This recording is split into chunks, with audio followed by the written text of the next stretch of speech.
Hey, what's up? It's Doug Cunnington here. We're going to talk about 3 passive income sources that I've experimented with myself. And actually, I realized 2 of them are failures, not just one. And hopefully, we're going to have the sound kicking in a second. Everything's going to be awesome, but that remains to be seen. So I see we got a couple people in the house waiting. Let's see. Sound kicking in a second. All right, the sound is working, so that's awesome. It's great when the technology works out. I didn't even reboot today. Okay, cool. So we got some people in. If it's your first time attending, let me know in the chat.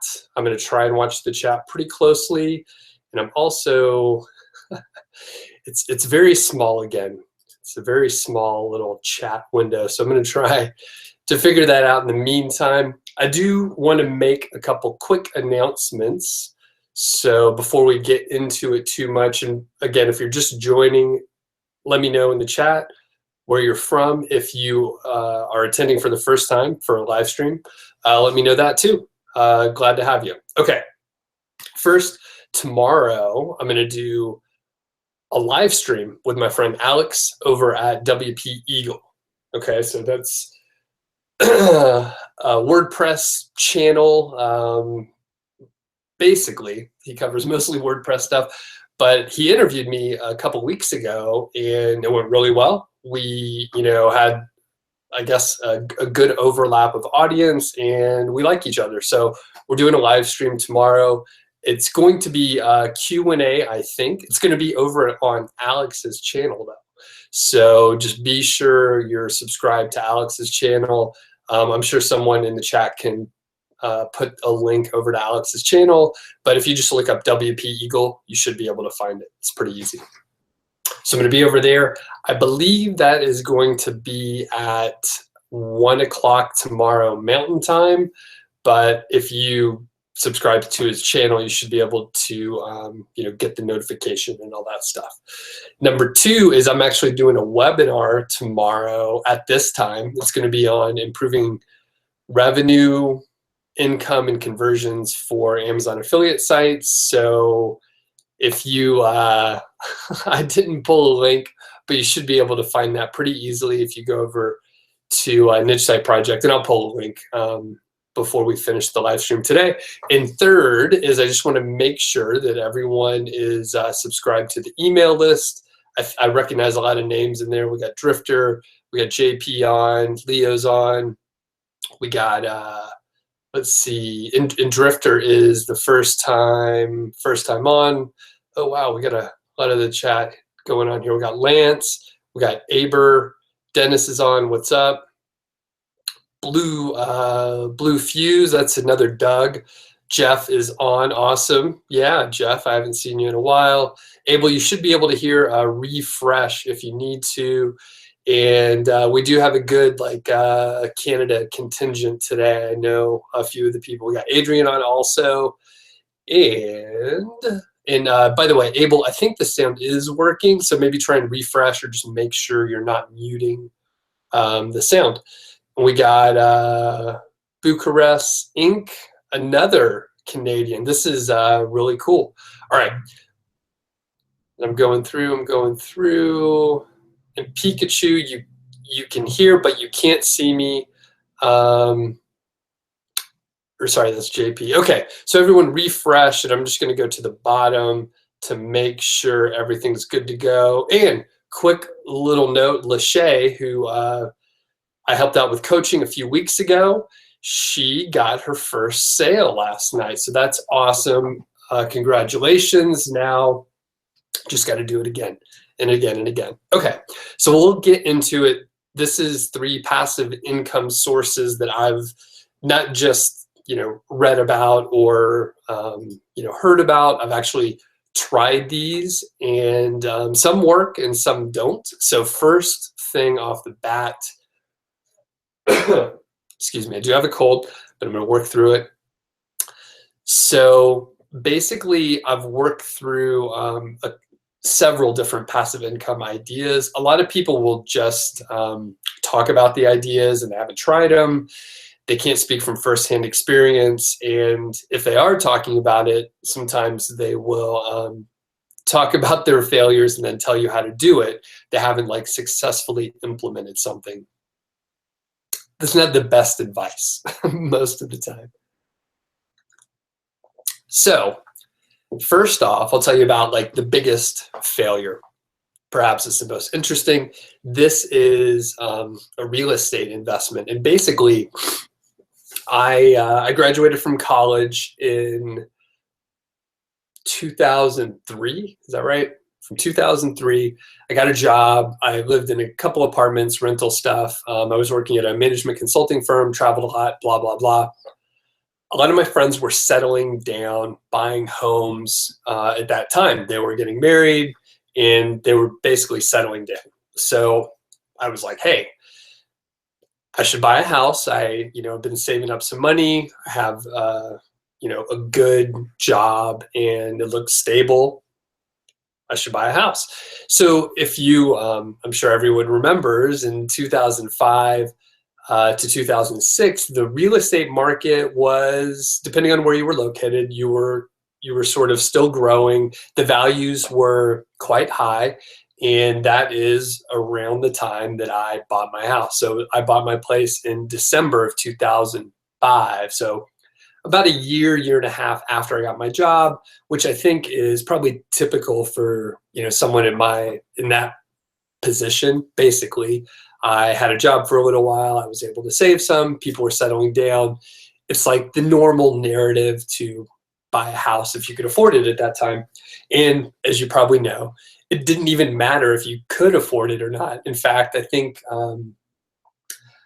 I got approved for something like 6 times my annual income. I had some like rolling credit card debt of maybe like a couple thousand. I would pay it off. And basically, the reason why I invested in real estate, and you'll see how this sort of like escalated, but my parents bought their first home when, I was like 2 or something like that. And I was like 1 or 2. And they moved out after 5 or 6 years. They turned it into a rental home and it worked out great for them. In fact, they did that like twice. And it worked out great. So they had a rental property. In fact, my parents still owned the first home that they purchased and they still rent it out. Of course, it's a huge difference. It was like 25 years later and the market was totally different. And basically, I bought a place that seemed fine. It was a good location. It was sort of an area that was turning. And by the way, this was in Atlanta, so it was one of the areas it was hit sort of hard.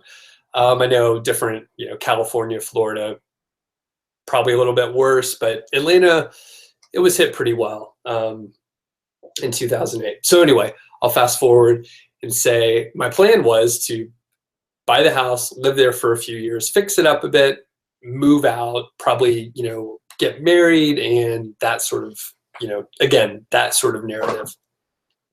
The problem was the mortgage was too expensive for like the home. And again, we all know that the home prices crashed in about 2008 and I was upside down on my mortgage by quite a bit. If I'm trying to remember. So I bought the place, and I can just throw out real numbers here because it doesn't really matter. I bought the place for like 185, and for a year, the value in the appraisal was in the like low 200s. So like it worked out at first, but by the time I got married and moved out of there, the value of the home was probably like 140 or so. And by the time I was ready to rent it out, again, it was a rental property. Or I intended it to be a rental property. So by the time I moved out, I wasn't able to cover the mortgage, of which I had 2. I financed like 99% of it or something like that. So, and okay. And I see a couple people are mentioning that they can't hear me. So If you can't hear me, try and refresh it. It does sound like some people are giving that advice in the chat. So yeah, try and refresh it and that should help. Okay, so basically I wasn't able to cover the mortgage with the amount that I could charge for rent, even though I kept it, you know, occupied the whole time.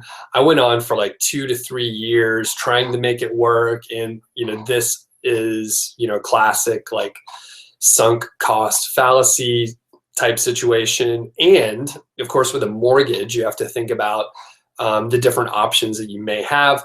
Whole different story for some other day, which I can get into more.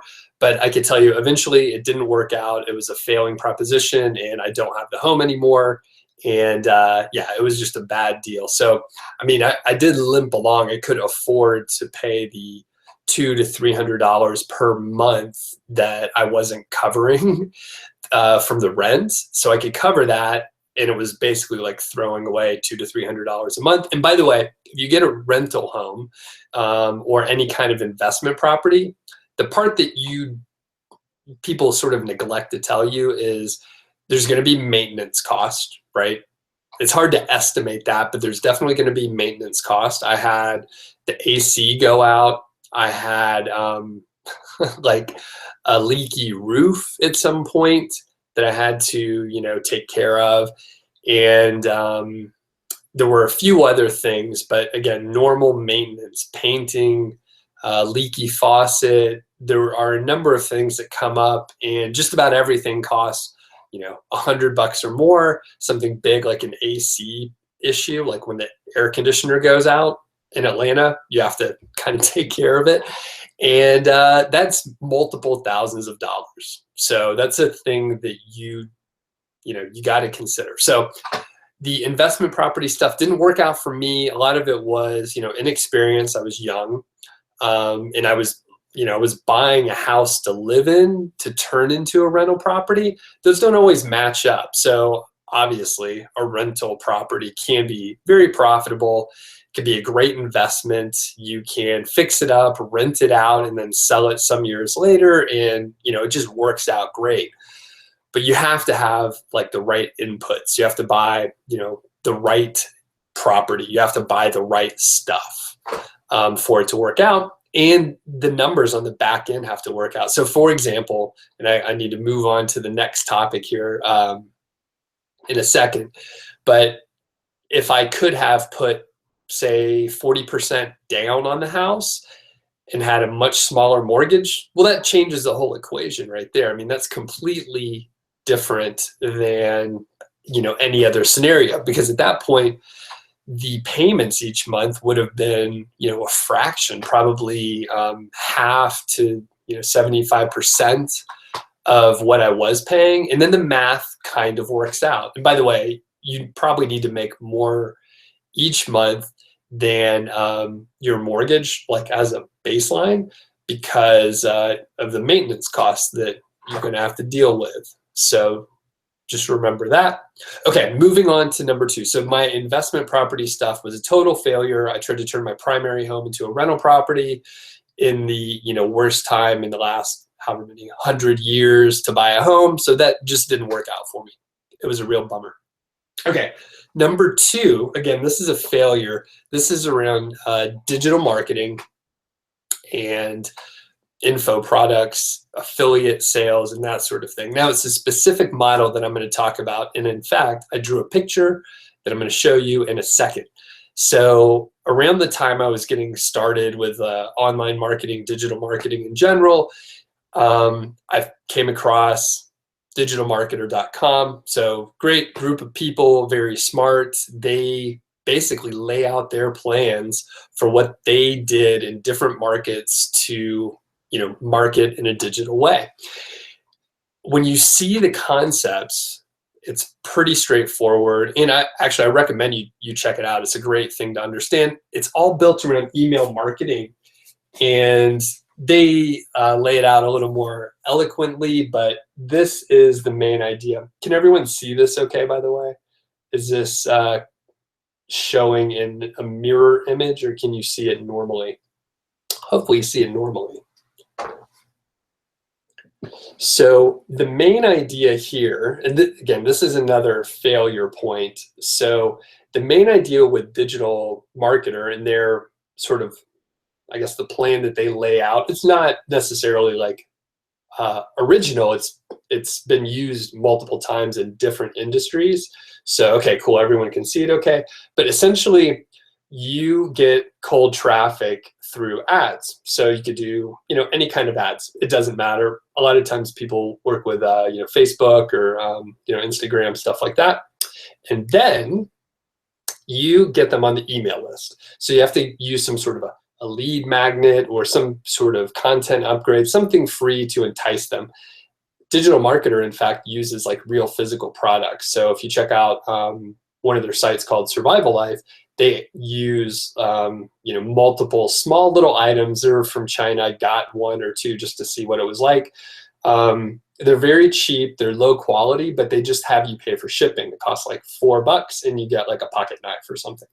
So you get on the email list through these ads. So they'll show you an ad, you sign up for the email list, you get something good, and then they have a tripwire. And the tripwire is another like it's a low cost item, under $20 usually, and a lot of times it could be like $7 to $20. So it's in that range, a little bit of an investment.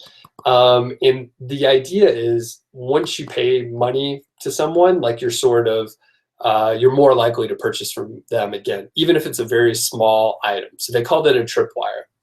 The core offer is where you have, and I'm going along the blue lines here. The core offer is something more expensive. Usually it's between $47 and $500, depending on what you're selling, the value of it in the market. And the core offer is where a lot of the money is made. Then after the core offer, and these are immediate. So you sign up for the email list and then they're like, hey, do you want to, get this, ebook for $4? You could buy it here. If you go for that, they'll say, hey, do you want the core offer too? That's $100. And then after that, they'll try and sell you something else, like some, maybe a higher end option here or something that complements it. So if it's if the tripwire is like an ebook, maybe they try and sell you like some physical books here at the core offer, like a set of I'm gonna make this really dated, like a set of encyclopedias, for example. It's a bad example, but we'll just say encyclopedias. And then the upsells, maybe they sell you like video versions of material in the encyclopedias. So all of a sudden, you have the potential for someone to come in on an ad, sign up for the email list, and a very small percentage will actually go ahead and buy everything on day one. The hope is that those people, that's very small percentage that purchases, will pay for the ads 100%. And then over time in the email list, you'll be able to build rapport with the other people that didn't buy on day one and then sell additional things. It's a great model. It obviously works really well. The digital marketer crew, they actually use this model for the digital marketer course, of which I paid, $40, $50 a month for like 18 months learning the material. So concept is easy, right? I think people get it.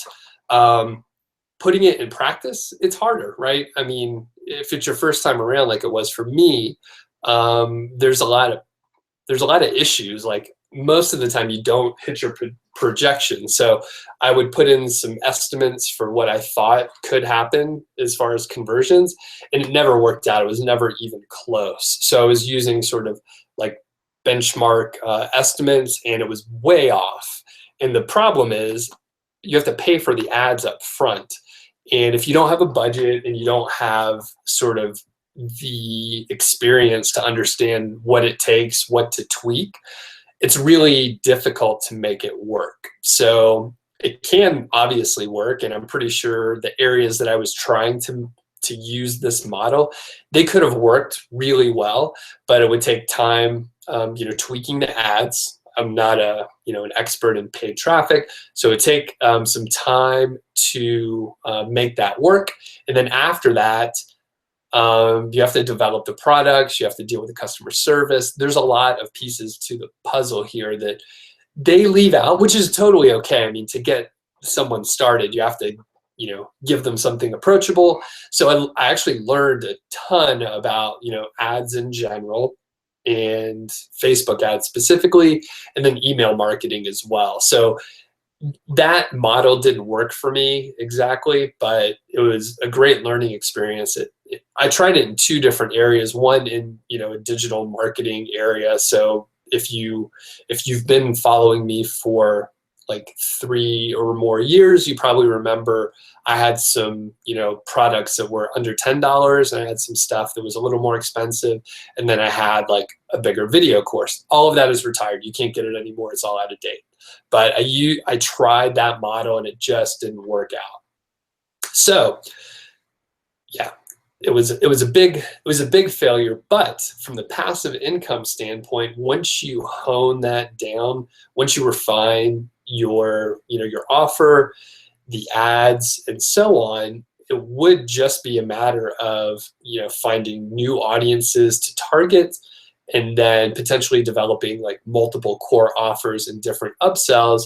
And once you have a set of customers, you can sell them different material, and if you have loyal customers, they will buy more stuff from you. I know personally, I've purchased a couple big courses. Actually, I bought one or multiple from Digital Marketer. One was their ongoing Digital Marketer Lab. I was a member there for a long time. And then I purchased what they called Funnel Blueprint, which was sort of a playbook for designing a funnel and just more in-depth material on the topic that I just showed you here. Okay, so that's two things. And next, I'll tell you about one that worked for me. So this is the third. This is, as you probably imagine, this is Amazon affiliate sites. And there's a lot of different sort of niche site models. You could build a site on AdSense. You could sell other affiliate products outside of Amazon. I did really well on the Amazon platform. I understand the content that needs to be, created, and I understand how to get traffic and then how to convert the traffic over to Amazon. It's worked well for me, and that's the one where, I've stuck with it. And the point that I want to make here, and I could go in deeper with Amazon affiliate stuff, but I think a lot of people are quite familiar, but I could describe it really quick. Essentially, you could have a website that, or any sort of platform. You could have a website, you could have an email list, you could have a YouTube channel, you could have social media presence, and you can refer people over to Amazon to specific products or just to Amazon in general. If they make a purchase using your affiliate link, then you get a small commission between 1 and 10%. It sounds like a small percentage, but you probably know that a lot of people buy stuff on Amazon, like millions and millions of people buy stuff on Amazon all the time. And I guess my greatest success is selling a site for $235,000 just a couple months ago. And it was just a simple Amazon affiliate site, a few hundred pages. It was like 2.5 years old when I sold it, and it works out well. So I see one question from Zachariah. Oh, and that was for a different person. Okay, cool. So basically the Amazon affiliate model works really well for me. And the main point that I want to make here is there are many ways to, create passive income. Most of the time you have to have something up front. You either have to put in time or capital. So you have to put in some sort of high value item up front. There's no way that you can create a passive income source immediately and start making money. There's no way to do it. So with the real estate, you obviously have to have like some capital up front, or obviously I know you can leverage, other value and get a mortgage. You can get loans and all that stuff, but you do almost 100% of the time have to have some kind of collateral for that, whether it's a job so that they know that you could pay the mortgage back. You have to have some kind of capital up front to make the real estate work. For the digital marketer model here, where you're running ads and selling, products, whether they're your own or affiliate products or whatever, you have to have some capital up front, number one, to run the ads. And then after that, you actually need to have experience in, running ads, optimizing ads, developing products, or I guess working with other affiliates, because you don't actually have to sell in these areas here. You don't actually have to sell your own products. You can sell other people's products, but of course, you're probably not getting paid as much. And once people buy other folks' products, they're probably going to sell them other stuff. So at that point, you don't necessarily have as strong of a bond with your email list. And for the Amazon affiliate site, I believe that is probably one of the lowest cost ways to get started. You probably can get started for under $200. You have to pay for hosting, probably a premium theme, and a couple odd odds and ends, like a keyword research tool for a couple months. But you have to put time in, right? So you can get started cheaply, but you have to put time in, and most of the time it's going to take 4 to 6 months to make your first or to get to your first $100 month. Can people do it in a shorter time frame? Yeah, you could do it in a shorter time frame if everything goes right. But if it's your first time around, it could take time. And I could tell you, some of my peers that are doing really well, they're making tens of thousands per month. They get sites started the same way that we do. It takes them 4 to 6 months to make their first 100, whether they're using private blog networks and gray hat techniques, or if they're doing white hat outreach. It takes time no matter what. And once a site starts getting traction, then it can escalate really quickly. I did have a site last year. It was making about 100 in 2016. It was making about $100 a month in January of 2016. And by December, it made $14,819. I looked at that stat recently, so I just happen to know that that's how much it was. Okay. So the point is, it takes time and/or money to set up a passive income source. Then after that, there is maintenance, right? So for an Amazon affiliate site, the maintenance could be very minimal. The site that I referenced before that sold for $235,000, it really only took like an hour a week or so. Even people are familiar with the story.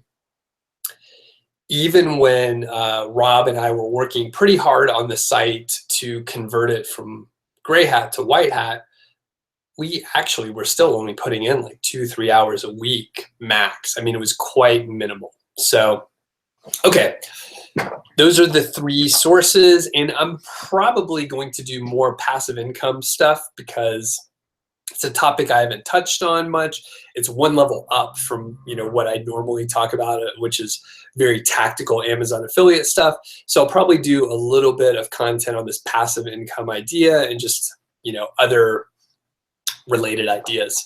So any questions on the topic of passive income or stuff that I reference, rental houses or rental income, digital marketing, the tripwire stuff? And I see Adelica is on too, so that's cool. And Kent's on also. Welcome. All right, any questions out there while we're just hanging out? And while I'm waiting for questions, I'll just remind everyone the live stream tomorrow with Alex over at WP Eagle.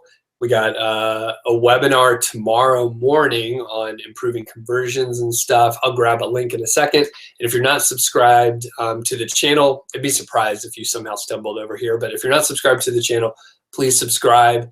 And if you're not subscribed to the email list, go to nichesiteproject.com and you can sign up there. I'll grab a link for WP Eagle really quickly and put the link in there while I'm waiting for questions, if there are any.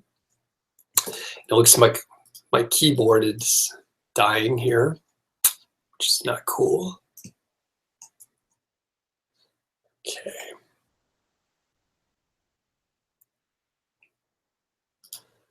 Right. Okay, I see some questions coming in.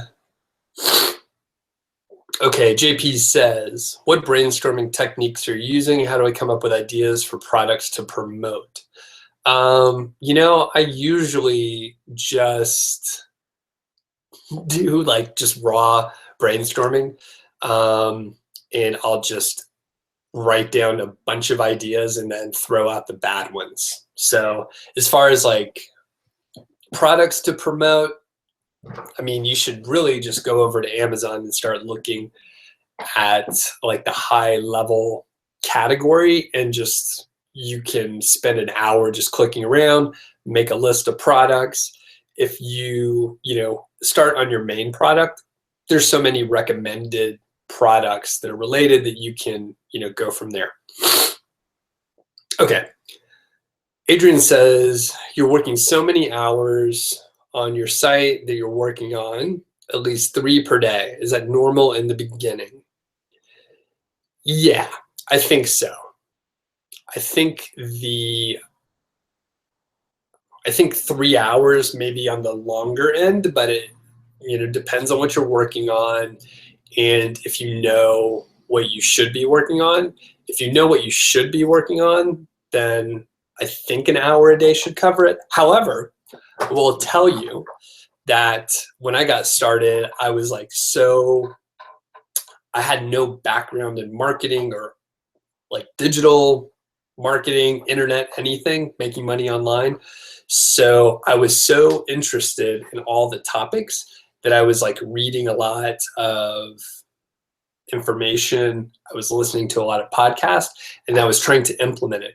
A lot of it didn't work at all. Like a lot of people would work on a case study, publish it as they go, and then once something failed, they would say, oh, that didn't work. In fact, that is the opposite of what to do, and here's how I fixed it, which is like that's irresponsible, right? Like to publish the material as like what to do as they're selling you their tools and products, and then they're like, oh, I fucked up and here's how to fix it. So that's unfortunate. So you'll notice, especially with like Project Go White Hat, we basically finished it before I started publishing information. So I could tell you what to do as you were following along so that you didn't do bad stuff, right? That's kind of important. So anyway, I digressed a bit, Adrian. And the point is, you're probably doing a lot of stuff that you're learning, but it's not actually like having the impact that you wanted to have, and the results probably aren't lining up with the amount of effort, but you're learning.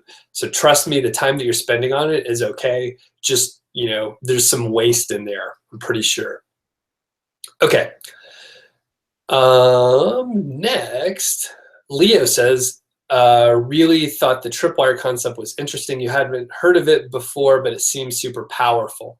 Okay, Leo, I know you'll know what I'm talking about. Do you remember like BMG, like music, and I think there was another like Columbia? You could sign up to get like cassettes. This was back in the 80s. You could sign up to get like, I don't know, like 12 cassettes for like $1.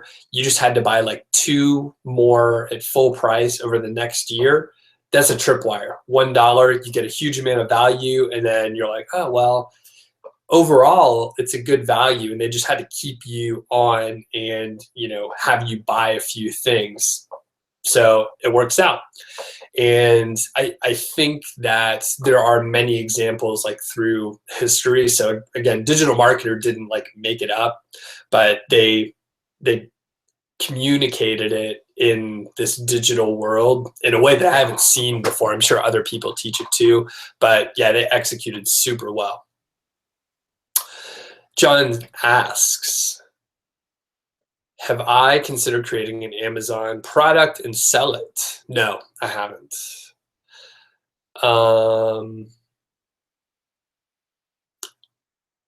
Pratik says, okay, and if we can keep the topics to what I talked about today, I'll answer other ones quickly. How to find a profitable niche today, right now, a really good niche. Okay, go to Amazon and go to the main categories, and you'll probably be able to find a good niche right away. And Pratik, go over to nichesiteproject.com and you can get like 15,000 keywords if you sign up for the email list. So just go there. It'll give you some really good ideas. Okay, Drifter says, I heard that for a guest post to work, it should be on a website that has good interlinking. Otherwise, it would be a post on an orphan post and it won't give much benefit since the juice isn't flowing, blah, blah, blah. Okay, so Drifter, where did you get that information? There's some value to that idea, but the fact is, like, your post is probably not going to get interlinked to. You need to probably do your own link building to that post. So yeah, there is some value to that thought. However, I mean, what are you going to do? What else are you going to do? And then the other thing, this could be a whole topic for another day, but if you are getting like any advice from Facebook groups, you should be really sure that the people giving the advice know what they're talking about. So there's a lot of people that read a lot of information, but they don't actually know they haven't done it themselves, but they can regurgitate information that they've read elsewhere. Those people don't know what they're talking about. They're just like telling you stuff that they've heard somewhere else. They don't actually know what it takes. Most of the people in Facebook groups giving advice don't know what they're talking about. So if by chance you got that information from a Facebook group, it's probably wrong. Again, there is some value in the idea, but I mean, you're not going to get, if you publish a brand new post, it's not automatically going to get interlinks on it. Just not going to happen. Okay. Glenn says, what was your profit on the 200K site? That is an interesting question. So the part that I never talk about but I probably should. I mean, the site was making like 10K a month for about a year, and prior to that, it was making like 7K a month for the previous year. So that's obviously a lot of money also. So the profit was, here, I'll put it this way. I invested about, my partner and I invested, when I started working on it, about $8,000 into it. So 200K is like 192,000 profit. Okay.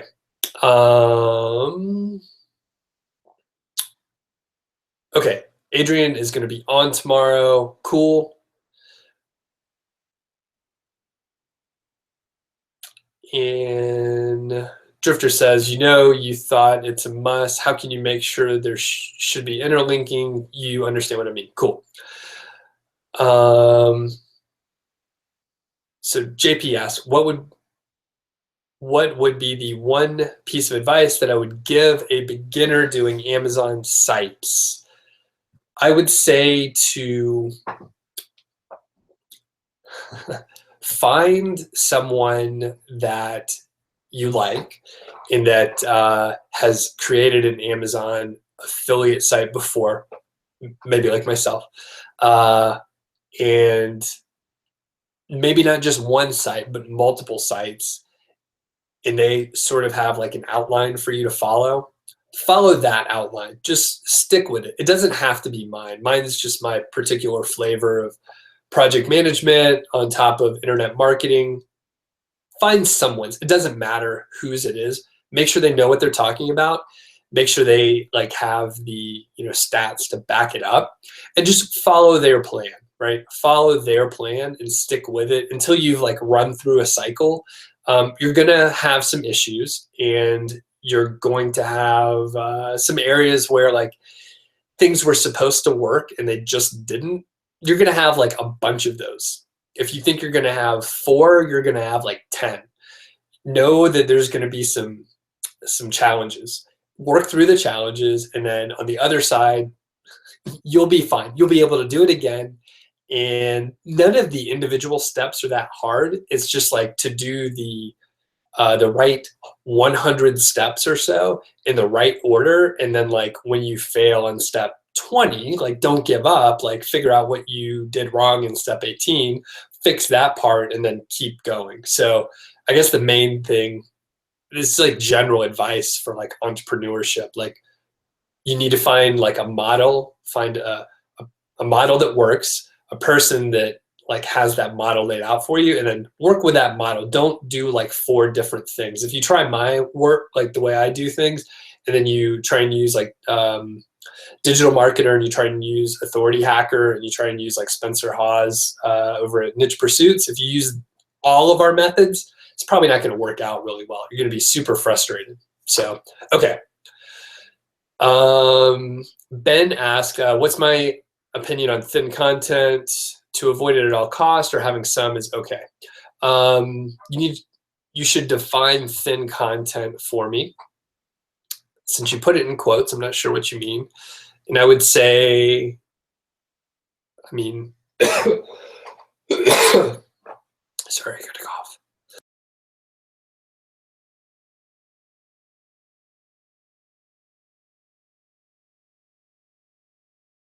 Okay, I'm back. I'm pretty good with the mute button from all my days in corporate world, but I missed it that time. Sorry about the cough. So define thin content for me. Okay. Glenn asks, for someone just starting out with a niche site, would it be worth focusing on one item or a family of items? You should focus on probably a narrow area that you can rank for, that you know through, say, the keyword golden ratio. If you don't know what that is, look it up. And then you should make your site expandable so that you can grow. Okay.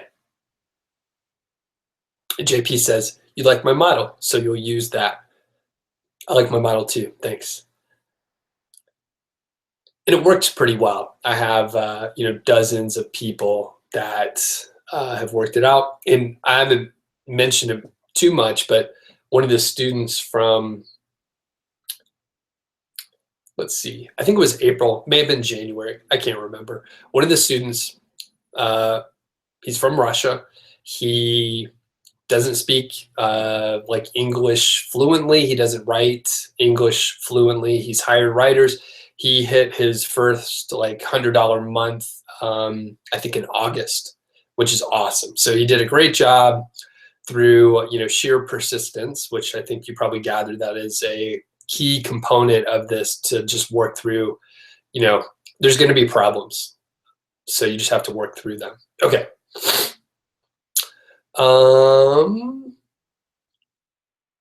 Drifter says, when should we sell our Amazon website that is profitable? Totally up to you. It depends on if you need the cash flow or if you need the lump sum money. So everyone's different. Some people want to get, they want to unload them. They want to sell them fast. Me, I don't like to do that as much. Okay. And then Ben says thin content is what he defines it as, is pages with less than 100 words. Okay, so your question was a black and white. Should you avoid it at all costs, or is some of it okay? I would say, I guess, like, what's the point? Why publish something with 100 words? Like, I guess I don't understand. But like, I mean, if you have a specific reason that you're publishing content with 100 words, then like, why are you doing it? So, okay. But I mean, in general, since me personally, I don't see a point in it, I would just avoid it, but I wouldn't say avoid it at all costs. If you have a reason to publish content with 100 words, then go for it, Maybe there's a ton of images on it. I have no idea. Okay, and then John says, where do I go to sell a site? I usually go to Empire Flippers. Good guys there. They handle everything in general. And okay. And D-Card mentions if your site has thousands of quality links, then you could rank with 100-word articles. How would you get them is what JP asked. Okay, I think we'll end it here. I'll answer those questions real quick. So a good example is if you look at a site like, I don't know, some of the bigger like tech sites, such as like PC Magazine, CNET. If you check out some of the reviews, it's like a list of laptops or something, and then they'll have like 100 words on each of the laptops. Of course, that's more than 100 words, but it's quite thin when you consider like what they're ranking. And the thing is, like, their sites have a lot of clout. They have a lot of authority, and if they publish something, people are probably going to go to it. They're going to have a quick look at their curated list, and they're going to be, they're going to be fine with it. So those type of sites with those types of sites can get thousands of links, and they can rank with a small amount of content. And Ben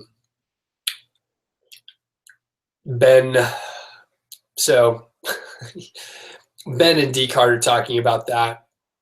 I don't build sites like that, so I don't see the value in very small pieces of content. Here's the thing, right? Like, if you have the ability to, get that number of links, well, imagine if you put like 500 words. I mean, content is like, if you have thousands of links, your site should be making some decent money.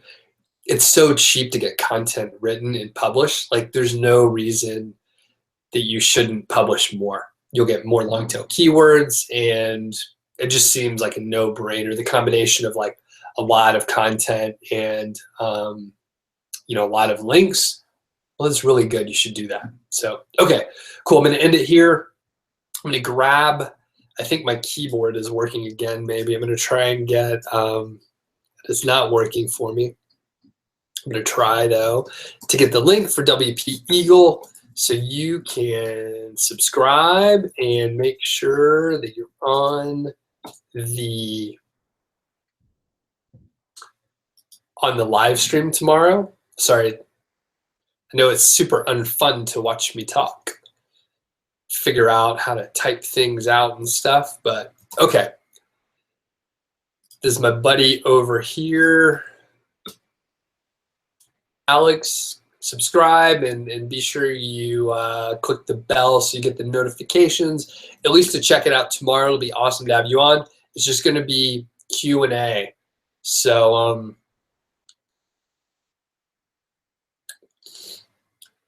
I see Other Doug, Blue Few says, how much should getting a page of content written cost?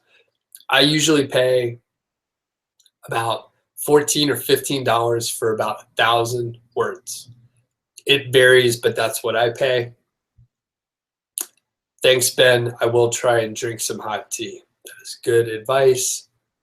And the other link that I need to get for you is for the webinar. And that'll just take me a second to get that link for you. Should have had all this stuff ready, but honestly, it took me a few minutes to set up the lighting in here. I got a big window right there, and it was sort of bright, and the glare, we're gonna laugh, but the glare was something fierce. I had to get rid of it. So it took me a few minutes to set up the stuff. Okay, the Q&A session tomorrow is going to be, where is my calendar? It's going to be at 1 p.m.